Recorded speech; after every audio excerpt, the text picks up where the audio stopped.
नमस्कार दोस्तों। आज मैं फिर से आपके सामने आया हूँ उसी मुद्दे पर बात करने के लिए जो है जनसंख्या विस्फोट, एक महाआपदा, एक महाचुनौती।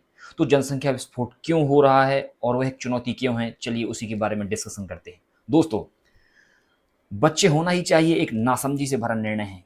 क्यों है मैं आपको बताता हूँ कि प्राचीन काल में परिस्थितियाँ बहुत अलग थी। दोस्तों, मान्यताएं जब किसी समय बनाई जाती हैं तब वे समय के अनुकूल सी होती हैं, पर जैसे जैसे परिस्थितियां बदलती हैं उनकी उपयुक्तता घटती जाती है और वो मान्यताएं धीरे धीरे बेकार हो जाती हैं। और ना बदले जाने पर मान्यताएं रूढ़ी का रूप लेकर समाज के पतन का कारण बनती है। मित्रों, प्राचीन काल में विवाह का उद्देश्य संतान प्राप्ति माना जाता था या उस समय के लोगों को सौभाग्य की प्राप्ति से जोड़ता था। ऐसे उनकी मान्यता थी उस समय के लोगों की। संतान ना होने पर हानि की संभावना ज्यादा रहती थी। लेकिन क्यों रहती थी? अब लोगों को लग तो रहा ही होगा कि क्यों रहती थी। बताता हूं दोस्तों। मित्रों, सोचने पर, विचार करने पर यही समझ में आता है कि प्राचीन काल में मनुष्य की आबादी ना के बराबर थी या बहुत कम थी। भूमि और संसाधन अधिक थे। पूरी दुनिया सूनी और वीरान और बीहड़ नजर आती थी। साथ ही जो सबसे बड़ी दिक्कत थी उस समय, जिन परिवारों में लोगों की संख्या अधिक होती थी वो कम संख्या वाले परिवारों पर दबाव डालकर उन पर शासन करते थे। इसलिए उस युग में अधिक संतान होना सौभाग्य का चिन्ह माना जाता था और उस पारिवारिक सेना से आसपास अपना प्रभाव बढ़ाया जा सकता था और दूसरे का बढ़ता हुआ दबाव रोका जा सकता था। और उस समय उर्वरा भूमि दोस्तों योजनों बेकार पड़ी, उसका कोई यूज ही नहीं होता था दोस्तों। ऐसी स्थिति में जाहिर सी बात थी दोस्तों कि परिवार के सदस्य अधिक बेटे, पोतों, भाई भतीजों की कामना करते। ढेरों बच्चे, अधिक जमीनों पर अधिकार, और ये सोचना उस समय के लोगों के लिए ठीक भी था और वो वैसा करते भी थे। उस समय दोस्तों विजय उसकी होती थी जीवन संघर्ष में जिसके लोग ज्यादा होते थे, जिसके पास।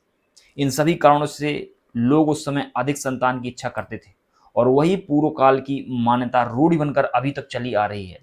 क्या मनुष्यों को अधिक संख्या में हो जाना किसी प्रकार फायदेमंद का सौदा है? आज के समय में बिल्कुल नहीं।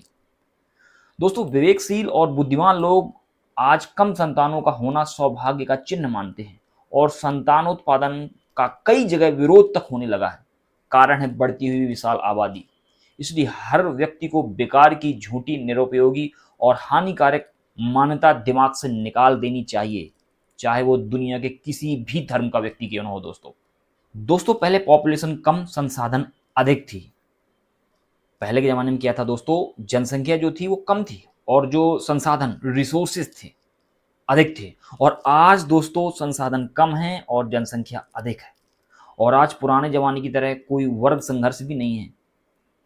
आज तो दोस्तों संसार अनेकता में एकता की ओर बढ़ रहा है। बुद्धिमान लोग विश्व समाज, विश्व विचार, विश्व दर्शन, विश्व धर्म, विश्व राष्ट्र, विश्व आधार, विश्व परिवार, विश्व समृद्धि, विश्व भाईचारा, विश्व भाषा और विश्व भाव की तरफ आज सोचा जाने लगा है।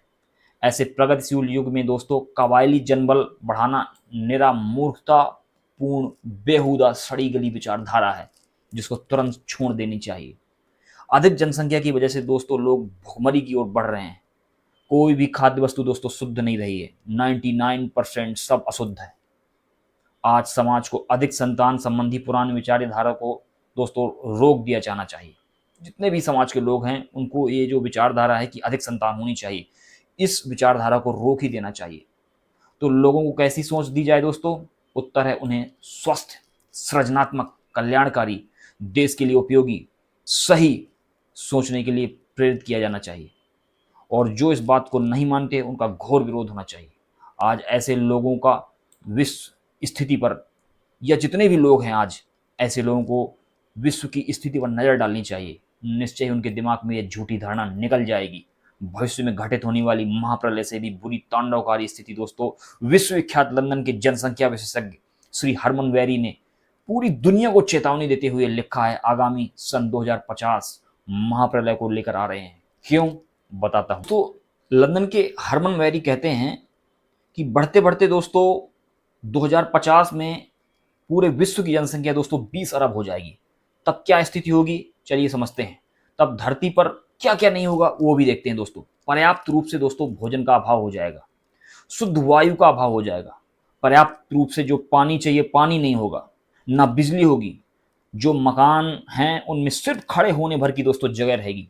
आबादी बढ़ने से दोस्तों जानवरों का नामो निशान मिट जाएगा, कारण निवास और अन्न की समस्या। तब दोस्तों क्या होगा, तब दोस्तों जानवरों को मार कर लोग चट कर जाएंगे। एक भी जानवर धरती पर आपको नजर नहीं आएगा, एक मक्खी तो छोड़िए, कुछ नहीं नजर आएगा, सब लोग बांट बांट के खा लेंगे। ऐसे ऐसे लोग दोस्तों दुनिया में पड़े हैं, चाइना और ये वियतनाम साइड, ये लोग तो कीड़े तक को नहीं छोड़ते दोस्तों, काकरोच तक को खा डालते हैं। तो कुछ ऐसे समय में जब ज़्यादा जनसंख्या बढ़ जाएगी तो दोस्तों कुछ भी नहीं बचेगा धरती पर। आगामी कुछ वर्षों में दोस्तों पृथ्वी का सारा ईंधन समाप्त हो जाएगा। दोस्तों 2500 करोड़ साल में जो ईंधन बना है वह बढ़ती आबादी उसे मात्र 200 से 250 वर्षों के बीच समाप्त कर डालेगी। अणु शक्ति से उत्पादन के लिए जो बात सोची जाएगी वो भी दोस्तों काम नहीं कर पाएगी, क्योंकि संसाधनों की कमी से वो भी असंभव हो जाएगा।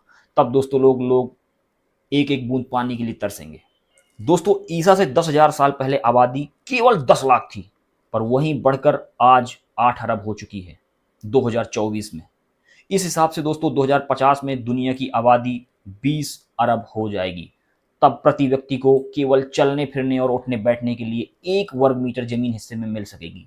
भारत और उसके जैसे कम विकसित देशों में उस समय की भयावह स्थिति अभी से नजर आने लगी है दोस्तों, जैसे पानी की कमी, जनजीवन का निम्न स्तर। आप कहीं भी देख लीजिए दोस्तों, कितने बड़े बड़े लोग आज के टाइम पे कितने निम्न स्तर पर रह रहे हैं। पीने के लिए दूध नहीं है, खाने के लिए रोटी नहीं ढंग से मिल पा रही, शुद्ध घी नहीं मिल पा रहा। जिनके घरों में दोस्तों घी के बड़े बड़े ड्रम भरे रहते थे, आज उनके घर में तेल से काम चलाना पड़ रहा है। कुछ भी नहीं मिल रहा दोस्तों उनको। क्यों? क्योंकि जनसंख्या की वृद्धि हो गई, आबादी बढ़ गई, उतनी जमीनें घट गई, जानवर घट गए, उतने लोग जो सस्ते में मिल जाते थे आज वो ही लोग महंगे रुपयों की मांग करने लगे, ज़्यादा रुपयों की मांग करने लगे। क्यों हुआ? क्योंकि आबादी बढ़ गई, हर चीज़ महंगी हो गई इसलिए। तो दोस्तों और क्या असर हुआ भारत जैसे देश में आबादी बढ़ने से? दोस्तों उल्टा सीधा लोग पेट भरकर काम चलाने लगे हैं आज के जीवन में। दोस्तों लोग 9-9 बच्चे तक पैदा कर रहे हैं, चाहे उनकी बच्चों की मौत ही क्यों ना हो जाए। अगर आबादी इसी गति से बढ़ती रही तो 2050 से पहले ही महाप्रलय आके ही रहेगी। ये आंकड़े और सूचनाएं यदि लोगों की आंखें ना खोल सकें, मित्रों मैं क्या कहूँ, इससे पूरी मानव जाति को मैं दुर्भाग्य ही मानूंगा। दोस्तों मिलते हैं अगले वीडियो में इसी टॉपिक पर, कुछ नई जानकारी लेकर मैं आपसे मिलूंगा। नमस्कार।